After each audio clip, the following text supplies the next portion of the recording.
बिस्मिल्लाहिर्रहमानिर्रहीम। अस्सलामुअलैकुम। ये है खोया और ये इंस्टेंट खोया है। 3 मिनट के अंदर हमने इसे तैयार किया है।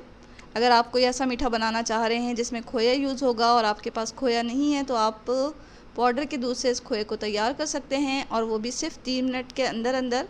सिर्फ 3 चीज़ों के साथ हम इस खोए को बनाएंगे, जिसमें 2 टेबल स्पून है ये देसी घी। एक पैन में हमने देसी घी डाला। यहाँ हमने फ्राइंग पैन लिया है, खुले मुँह का बर्तन लें ताकि ये खोया हमारा जल्दी तैयार हो। तो यहाँ हमने 2 टेबल स्पून के बराबर डाल दिया है देसी घी। फ्लेम को रखना है हमें मीडियम टू लो। साथ में हमने डाला आधा कप फ्रेश मिल्क, और थोड़ी देर हम इसको घी के साथ मिक्स कर लेंगे। थोड़ी देर चलाते रहें इसे, और साथ ही हम डाल देंगे 1 कप के बराबर पाउडर का दूध। पाउडर का दूध डालें इसमें, और चमचे को मुसलसल अब चलाते रहना है ताकि हमारे खोए में जो है वो गुठलियाँ ना पड़ें और ये स्मूथ सा टेक्सचर इसका बने। तो अब यहाँ जो है हमें मुसलसल चमचा चलाते हुए इसे पकाना है, और ये हमें पकाना ज़्यादा देर नहीं है, सिर्फ 3 मिनट के अंदर हमारा ये खोया तैयार हो जाएगा। तो इस तरह आप मैश करते हुए इसे पकाएं कि इसमें गुठलियाँ ना पड़ें। बहुत तेज़ फ्लेम नहीं करना, वरना ये जो हमारा खोया है उसका कलर बहुत डार्क हो जाएगा और ये नीचे से जलने लग जाएगा। तो मीडियम टू लो फ्लेम पर हम इसे मुसलसल इस तरह पकाते रहेंगे।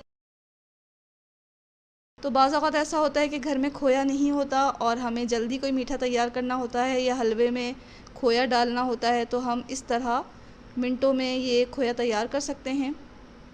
और ये बिल्कुल ही बाहर के खोए की तरह ही इसका टेक्सचर होता है, यानी कि इसमें कोई फ़र्क नहीं होता है। आप इससे मिठाइयाँ बनाएं या हलवे में डालें, बाहर जैसे हम खोया ख़रीदते हैं उसी तरह का रिज़ल्ट हमारे मीठे का आएगा। आपको लगे कि फ्लेम तेज़ है और ये खोया जो है वो जल रहा है, तो फ़ौरी आप फ्लेम को हल्का कर लें। तो यहाँ हमने शुरू से आखिर तक ही मीडियम टू लो फ्लेम रखा हुआ है। इसमें आराम के साथ 3 मिनट के अंदर हमारा ये खोया तैयार हो जाएगा और इसका कलर भी चेंज नहीं होगा। तो आप मुसलसल चमचा चलाते रहें ताकि खोया एक साइड से नहीं लगे और अच्छा तैयार हो। 3 मिनट के बाद यहाँ हमारा खोया जो है सिमटने लग चुका है, यानी कि खोया तैयार हो चुका है। इसका पानी जितना खुश्क होना था हो गया है। अब हम इसे निकाल लेंगे किसी प्याले में। खोया जो है वो ठंडा होने के बाद ज़रा सख्त हो जाता है, तो हम इसे प्याले में निकाल लेंगे और पूरा इसे ठंडा कर लेंगे। और ठंडे करने के बाद ये देखें, बिल्कुल हमारा जो खोया है बिल्कुल दानेदार खोया तैयार हुआ है, और ये बिल्कुल बाहर जैसे हम खोया ख़रीदते हैं वो इसी तरह है।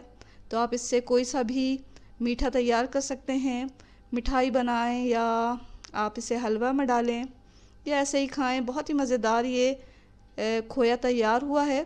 तो ज़रूर ट्राई करें इस इंस्टेंट खोए की रेसिपी को, और दुआओं में हमेशा याद रखें। इसके साथ ही अल्लाह हाफ़िज़।